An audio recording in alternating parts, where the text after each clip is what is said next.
Let's fast forward to the 16-year-old Janet. My school was from kindergarten all the way through to grade 12. And a young boy by the name of Joseph in the 3rd grade was born with a hole in his heart. Joseph was now in need of a serious operation. The whole school rallied together in continuous prayer for Joseph. Joseph had the operation. It was a wonderful success. We were all overjoyed. I was so very excited that I was part of a miracle. God had heard our prayers and healed Joseph. The next morning, I came to school grinning from ear to ear. That morning, I found out that little Joseph died. Thousands of people had prayed for Joseph. His operation was an amazing success. Thousands had celebrated. He was up, awake, and well.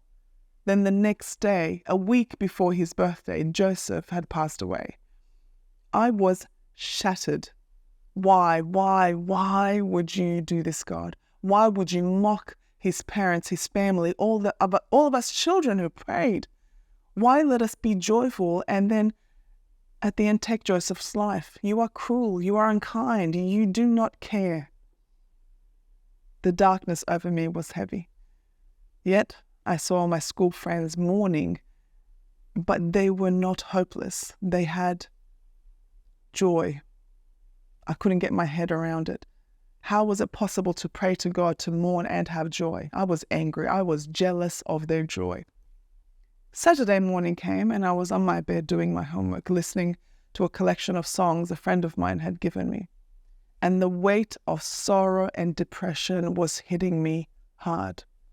And in that moment, a song came on and the lyrics were, "Get on your knees and give your time. They're the answer you will find in Jesus. He's going to let you know." So I paused the music. I put aside my homework. I got on my knees and for the first time ever, spoke out loud to God.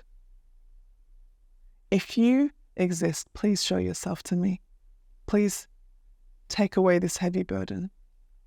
What followed was a very awkward moment. Nothing happened. Absolutely nothing. No feeling, no inspiration, no thought, nothing. So I turned the music back on and went on with my homework. Another 7 days came and went, and I had forgotten my awkward prayer moment. Life at home wasn't any better. Life at school wasn't any different. All the things external to me in those 7 days were no different. And when Saturday came around again, as I was sitting on my bed doing my homework, I remembered what took place the last Saturday. And all of a sudden, I realized that I didn't feel the same heaviness and burden. I remembered that I had asked God to show himself to me by taking away my burden. And that is exactly how I felt in the past 7 days. My burden was light, and I had joy. For those of you wondering what I mean when I say I had joy, it wasn't happiness. Happiness is a hype. Joy is everlasting. This joy I speak of is indescribable, really. It would be like me trying to explain a hug from a particular person. I can tell you that I have this amazing friend and they give the best hugs. I can describe the mechanics and even the feelings I experience in that moment, but you will never actually understand until you experience that hug yourself. And I pray that every single one of you experiences that indescribable joy yourselves.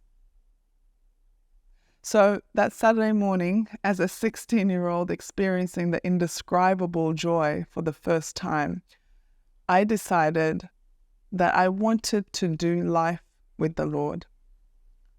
I decided life without Jesus must be so confusing, so lonely, and so weak.